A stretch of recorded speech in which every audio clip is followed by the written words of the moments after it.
Welcome student, তোমাদের সকলকে স্বাগত তোমাদের কোচিং সেন্টার আদর্শলিপি কোচিং সেন্টারে। স্টুডেন্ট, আজকে তোমাদেরকে যে বিষয় নিয়ে আমি আলোচনা করব সেটা হচ্ছে যে আগামী আজকে থেকে শুরু করে কাল পরশু তরশু যে দিনগুলো রয়েছে, এই দিনগুলোতে তোমাদের জন্য একটা জিকে সিরিজ নিয়ে আসতে চলেছি। জিকে সিরিজটা কিসের জন্য?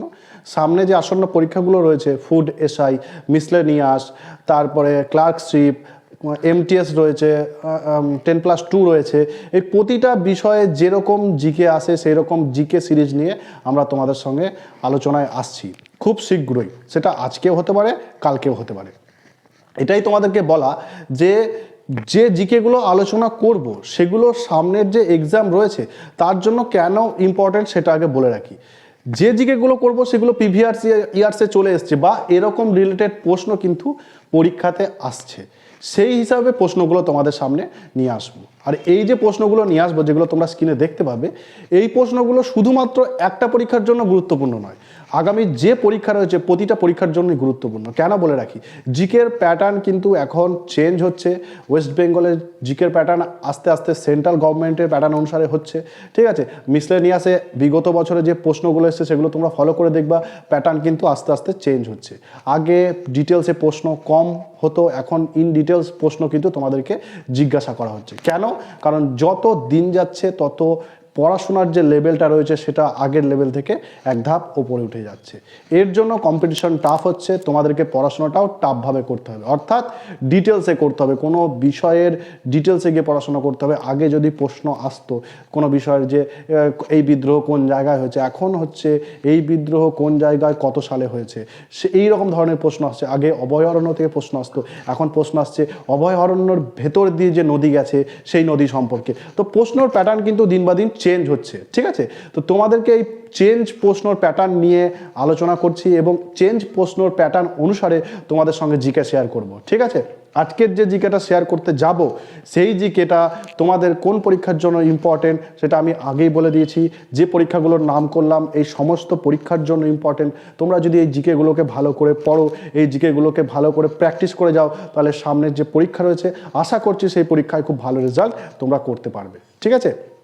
আর একটা কথা বলে দিই, এই যে জিকে সিরিজটা লঞ্চ করা হচ্ছে এটা সম্পূর্ণ ফ্রি অফ কস্ট। যাদের শুধু একটা স্মার্টফোন আর ইন্টারনেট রয়েছে তারাই এই সুবিধাটাকে নিতে পারবে এবং এই সুবিধাটা ব্যবহার করতে পারবে।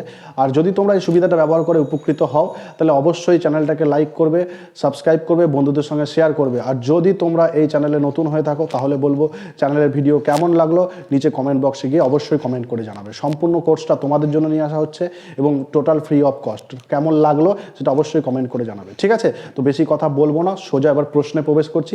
যেই প্রশ্নগুলো তোমাদের জন্য খুব ইম্পর্টেন্ট, তোমরা স্ক্রিনে নজর রাখো, আমি তোমাদের বিস্তারিতভাবে প্রশ্নগুলোকে আলোচনা করে দিচ্ছি। ওয়েলকাম স্টুডেন্ট, তোমাদের সকলকে স্বাগত তোমাদের কোচিং সেন্টারে। আজকের প্রথম প্রশ্ন যেটা তোমরা স্ক্রিনে দেখতে পাচ্ছ, যে সুন্দরী গাছের শ্বাসমূলে কোন ধরনের চলন দেখা যায়। দেখো, চলনের কথা বলে রাখি, চলন গমন কিন্তু তোমাদের পড়ে রাখতে হবে। এই যে প্রশ্নটা, এই প্রশ্নটার পরীক্ষার হলে আরেক রকমের প্রশ্ন আসতো। কি প্রশ্ন আসতো আমি তোমাদের বলে দিই। এই যে সুন্দরী গাছটার কথা বলছে, এই যে এইটা অপশনে থাকতো, আর প্রশ্ন হতো কার শ্বাসমূল দেখা যায়। এই যে এখন প্রশ্নটা ঘুরিয়ে আসছে, কি আসছে, সুন্দরী গাছের শ্বাসমূল দেখা যায়, ঠিক আছে, কিন্তু ওই শ্বাসমূলের চলনটা কোন ধরনের হয়। তো চলনটা তোমরা যেটা সঠিক অ্যান্সার হবে সেটা হচ্ছে জিওট্রপিক চলন বলে, ঠিক আছে। তো অপশন বি দেখবে, অপশন এ হচ্ছে সঠিক অ্যান্সার। আর পরবর্তী প্রশ্ন তোমরা দেখো, বলছে ইলেকট্রন কে আবিষ্কার করে। A B C D option চারটে দেওয়া আছে। দেখো, ইংল্যান্ডের একজন বিখ্যাত বিজ্ঞানী ছিল যার নাম জে জে টমসন। দেখো, অনেকে টমসন বলে, অনেকে থমসন বলে, যেটা বলবে সেটাই হবে সঠিক অ্যান্সার, জে জে টমসন, ঠিক আছে। কত সালে তৈরি করেছিল? 1687 সালে আবিষ্কার করেছিল, তৈরি নয়, আবিষ্কার করেছিল। কি আবিষ্কার করেছিল? ইলেকট্রন কণা, ঠিক আছে। তোমাদের জন্য প্রশ্ন রইল যে নিউট্রন কণা কে আবিষ্কার করে আর প্রোটন কণা কে আবিষ্কার করে, ঠিক আছে। কমেন্টে অবশ্যই কমেন্ট করে জানাবে। তো চলো পরবর্তী প্রশ্ন দেখা যাক। গমনে অক্ষম প্রাণী নিম্নের কোনটি?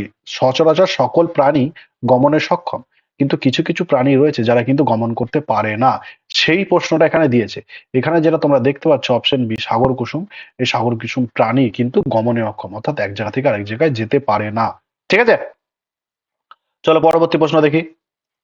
পরবর্তী প্রশ্ন বলছে নিম্নের কোন বিজ্ঞানী থার্মোমিটার আবিষ্কার করেন। দেখো, এখানে দেখতেই পাচ্ছ থার্মোমিটার যে আবিষ্কার করে সেটা সঠিক অ্যান্সার হচ্ছে গ্যালিলিও গ্যালিলি, ঠিক আছে। আরেকটা জিনিস দেখো, এখানে দেখতে পাচ্ছে 1593 খ্রিস্টাব্দের গ্যালিলিও গ্যালিলি থার্মোমিটার আবিষ্কার করেন। এছাড়াও তিনি 1608 খ্রিস্টাব্দের কি করেছিলেন, দূরবীন যন্ত্রের আবিষ্কার করেছিলেন। কে করেছিলেন? এই গ্যালিলিও গ্যালিলি। মনে রাখবে, ঠিক আছে? এই দুটো প্রশ্নই কিন্তু এক্সামে দিয়ে দেয়। তো চলো নেক্সট প্রশ্ন দেখি। ক্রিকেট খেলার পিচের দৈর্ঘ্য কত? উত্তর দেখেই তোমরা এটা কিন্তু 22 ফুট করে ফেলবে। দেখো অপশনে যেটা থাকে 22 গজ, 22 ফুট নয় কিন্তু।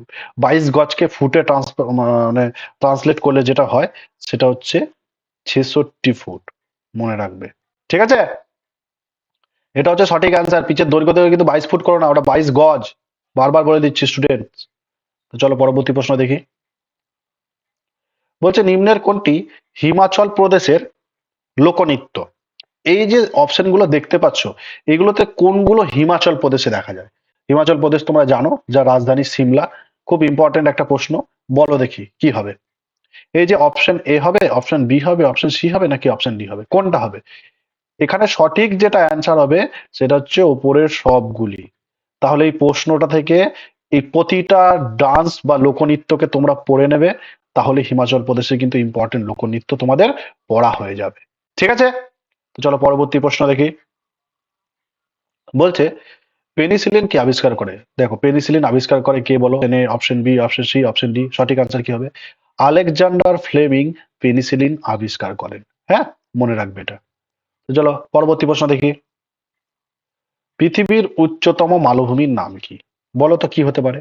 পৃথিবীর উচ্চতম মালভূমি পামির, নাকি লাদাখ, নাকি তিব্বত, নাকি কোনোটি নয়? সঠিক কোনটা? সঠিক যেটা অ্যান্সার সেটা হচ্ছে পামির মালভূমি হচ্ছে পৃথিবীর সব থেকে উঁচু মালভূমি। ঠিক আছে? তো চলো পরবর্তী প্রশ্ন দেখি। ভারতের উচ্চতম পর্বত শৃঙ্গের নাম কি? ভারতের সব থেকে উঁচু যে পর্বত শৃঙ্গটা রয়েছে তার নাম কি? সান্দাকফু, কাঞ্চনজঙ্ঘা, গডউইন অস্টিন, নাকি কারাকোরাম পর্বত শৃঙ্গ? কোনটা? দেখো সঠিক যেটা অ্যান্সার সেটা হচ্ছে এই যে সান্দাকফুটা দেখছো, এটা পশ্চিমবঙ্গের সর্বোচ্চ শৃঙ্গ। ঠিক আছে? কাঞ্চনজঙ্ঘা সম্পূর্ণরূপে ভারতে অবস্থিত পর্বত শৃঙ্গ, কিন্তু ভারতের মধ্যে সব থেকে হাইয়েস্ট পর্বত শৃঙ্গ যেটা, সেটার নাম হচ্ছে গডউইন অস্টিন, বা যেটাকে বলা হয় K2। ঠিক আছে? কারাকোরাম পর্বত শ্রেণীতে এটা অবস্থিত, মনে রাখবে। তো চলো পরবর্তী প্রশ্ন দেখা যাক।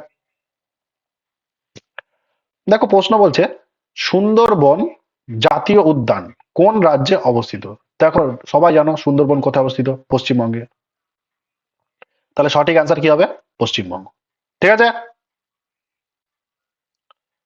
দেখো পরবর্তী প্রশ্ন দেখো, আধুনিক ক্রিকেট খেলার আবিষ্কার হয় কোন দেশে?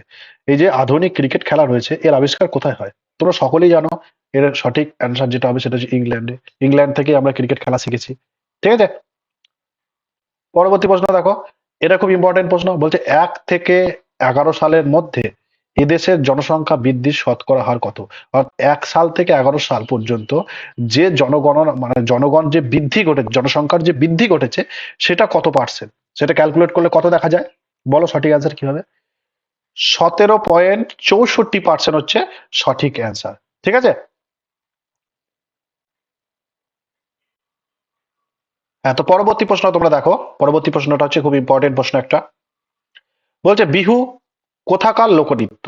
দেখো বিহু যেটা রয়েছে, এই বিহু কিন্তু সকলেই জানো এটা কিন্তু আসামের লোকনৃত্য। হ্যাঁ, মনে রাখবে সঠিক অ্যান্সার কি? আসাম। আসামের যে লোকনৃত্য গুলো আছে তার মধ্যে বিহু, কি বলছে, গোলগোপী, সত্রিয়া, কানই, ছাগবি, এই যে নৃত্যগুলো রয়েছে প্রতিটাই কিন্তু লোকনৃত্য কোথাকার? আসামের। তাই শুধু বিহু পড়লে হবে না, বিহুর সাথে এই যে লোকনৃত্যগুলো রয়েছে এগুলো কিন্তু তোমাদের পড়ে রাখতে হবে। ঠিক আছে? তো চলো পরবর্তী প্রশ্ন দেখা যাক।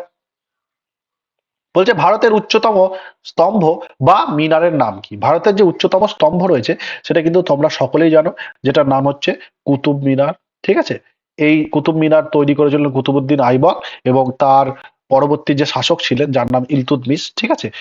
সেই ইলতুৎমিশ কিন্তু এই নির্মাণ কার্য সমাপ্ত করেছিল। ঠিক আছে? তো চলো পরবর্তী প্রশ্ন দেখা যাক।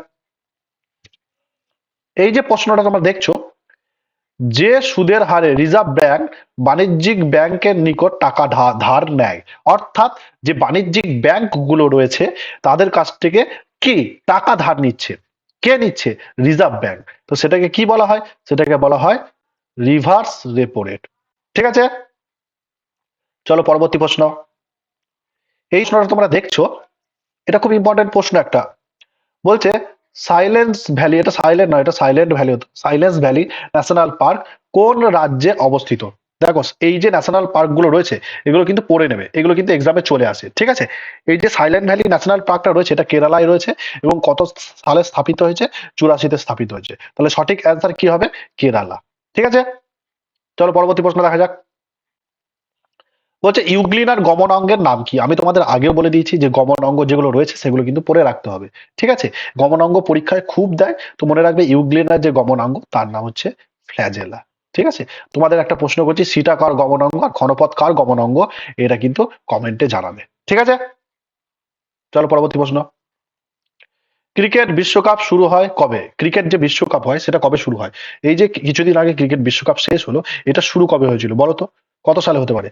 সঠিক যেটা অ্যান্সার সেটা হচ্ছে 1975 সালে প্রথম বিশ্বকাপ শুরু হয়, ঠিক আছে। কে জিতেছিল? West Indies. পরবর্তী প্রশ্ন, তেঁতুলে কোন ধরনের অ্যাসিড দেখা যায়? তেঁতুলে কোন ধরনের অ্যাসিড দেখা যায় তোমরা সকলেই জানো, তেঁতুলে টার্টারিক অ্যাসিড দেখা যায়। তোমাদের জন্য প্রশ্ন রইল যে ল্যাকটিক অ্যাসিড আর অক্সালিক অ্যাসিড কিসে দেখা যায়? ঠিক আছে, চলো লাস্ট প্রশ্ন। প্রথম কোন বাঙালি ভারতের স্বাধীনতা যুদ্ধে শহীদ হয়েছিলেন? কে হয়েছিলেন, কোন বাঙালি বলো তো? ক্ষুদিরাম বসু, তিনি প্রথম শহীদ হয়েছিলেন, তিনি প্রথম বাঙালি। মনে রাখবে, বাঙালি দেখে এত ঘাবড়ানোর কিছু নেই, প্রশ্নটা একটু ঘুরিয়ে দিয়েছে। সঠিক অ্যান্সার হচ্ছে ক্ষুদিরাম বসু। তো স্টুডেন্ট, এই ছিল আজকের 20টা ইম্পর্টেন্ট প্রশ্ন।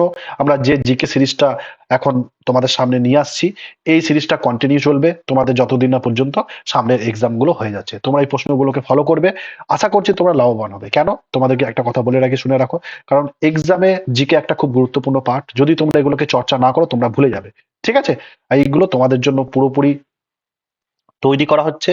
যদি তোমরা ভালো করে প্রিপারেশন নাও, আশা করছি তোমরা কমন পরীক্ষার হলে, ঠিক আছে। আর কমেন্ট অবশ্যই জানাবে কেমন লাগছে ভিডিওগুলো। আজ এ পর্যন্তই, দেখা হচ্ছে তোমাদের সাথে অন্য কোনো ভিডিওতে, অন্য কোনো ক্লাসে।